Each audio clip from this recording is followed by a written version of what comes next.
Terima kasih pemirsa, Anda masih bersama kami dalam Berita Papua. Untuk Anda yang baru bergabung, kami akan menyajikan kembali 3 berita utama hari ini.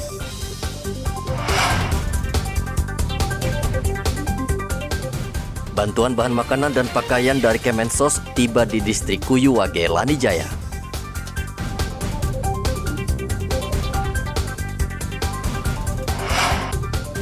Tujuh pengebom ikan di Sorong diringkus polisi.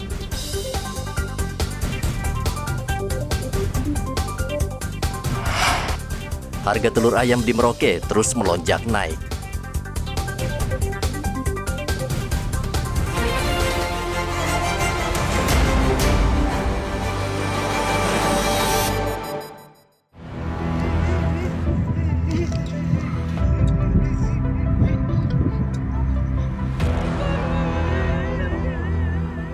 Ratusan warga di distrik Kuyuwage, Kabupaten Lanijaya saat ini menderita kelaparan akibat lahan perkebunan mereka gagal panen karena rusak parah tertimpa hujan es. Akibat cuaca ekstrim yang sudah 2 pekan melanda Kuyuwage, 4 warga di distrik itu meninggal dunia. 548 warga harus menahan lapar karena tidak bisa memanfaatkan hasil perkebunan mereka yang rusak parah.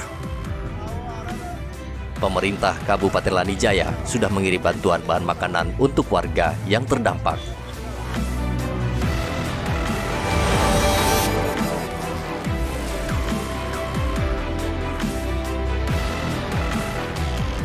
Seorang ayah kandung di Manokwari, Papua Barat, tega mencabuli anak kandungnya sendiri. Tidak itu saja, pelaku bahkan menganiaya istrinya. Aksi bejat pelaku menganiaya istrinya dilakukan sejak tahun 2006, sementara mencabuli putrinya diakuinya baru 1 kali.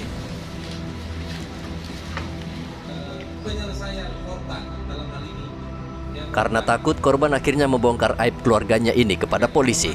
Saat ini pelaku sudah ditahan di rutan Mapolres Manokwari. Pelaku terancam hukuman penjara 12 tahun.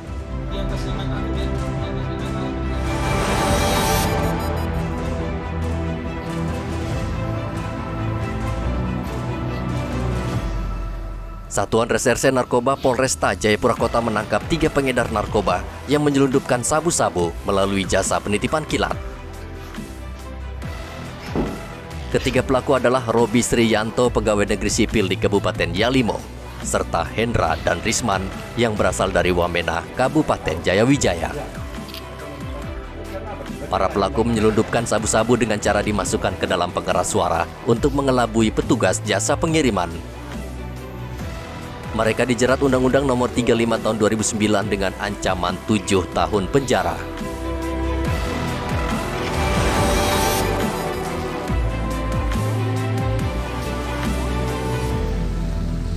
Minuman keras kembali menjadi biang kerok kecelakaan lalu lintas. Seorang pengendara mobil di Manokwari menabrak pasangan suami istri dan anaknya yang berboncengan sepeda motor di Jalan Condro Negoro, tepatnya di depan kantor dinas Perindakop Manokwari. Belakangan diketahui pengemudi mobil tersebut dalam keadaan mabuk.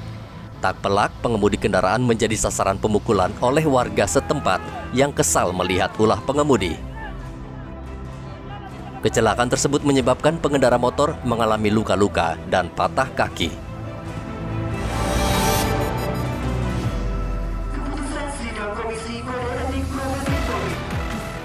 Polda Papua Barat memecat secara tidak hormat seorang polisi yang bertugas di Mapolres Sorong Kota karena terjerat kasus pencabulan. Tindakan ini merupakan langkah tegas penegakan disiplin di tubuh kepolisian agar tidak mencederai citra polisi yang bertugas sebagai penganyom masyarakat. Upacara dipimpin Kapolres Sorong Kota AKBP Johannes Kindangen yang melepas atribut kepolisian Bribka Aseron Sumbre. Pemecatan ini dilakukan melalui proses putusan pengadilan dan tersangka harus menjalani hukuman selama 15 tahun penjara.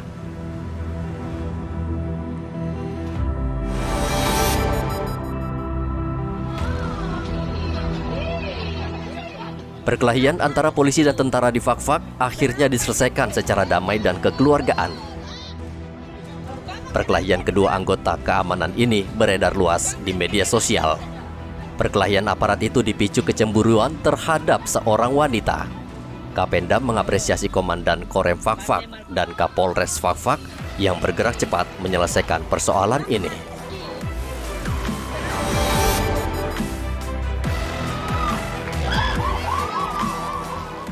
Ratusan tenaga honorer yang tergabung dalam aliansi honorer Mimika kembali berunjuk rasa di depan kantor BKPSDM Kabupaten Mimika. Mereka kembali mempertanyakan hasil pengumuman nama-nama yang lolos formasi pengangkatan 600 ASN. Unjuk rasa ini sudah kesekian kalinya. Tenaga honorer ingin mendapatkan kepastian karena menyangkut nasib dan masa depan mereka. Pengunjuk rasa menuntut bertemu dengan Kepala BKPSDM untuk mendapat penjelasan terkait nama-nama yang lolos dalam seleksi CPNS. Mereka juga mempertanyakan kenapa BKPSDM tidak mengumumkan secara transparan.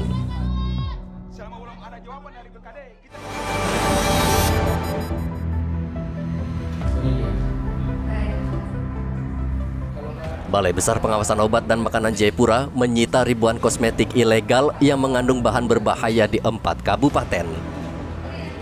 Ribuan kosmetik ilegal tersebut nilainya mencapai 146 juta rupiah. Razia dilakukan dalam 2 pekan terakhir dengan melakukan inspeksi mendadak ke sejumlah toko.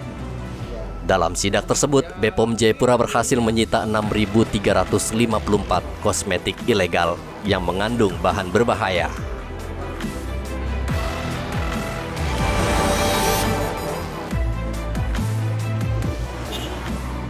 Saat ini ada ratusan kendaraan bermotor baik roda 2 maupun 4 yang masih tertahan di Satlantas Polres Mimika. Warga yang merasa memiliki kendaraan tersebut diminta segera mendatangi Mapolres Mimika untuk mengurus pengambilan dengan membawa surat-surat kendaraan. Kasat Lantas Polres Mimika Ibtu Devrisal mengatakan kendaraan tersebut merupakan hasil razia dan kecelakaan lalu lintas.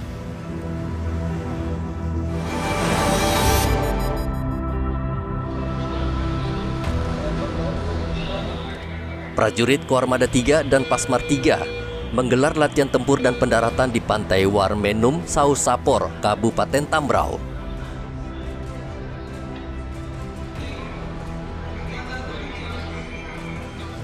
Dalam latihan tersebut dikerahkan seluruh kekuatan TNI Angkatan Laut, mulai dari KRI untuk mengangkut pasukan hingga proses pendaratan prajurit Pasmar 3. Latihan tempur itu digelar agar prajurit tetap siap dan siaga jika sewaktu-waktu mereka dibutuhkan untuk mengamankan situasi.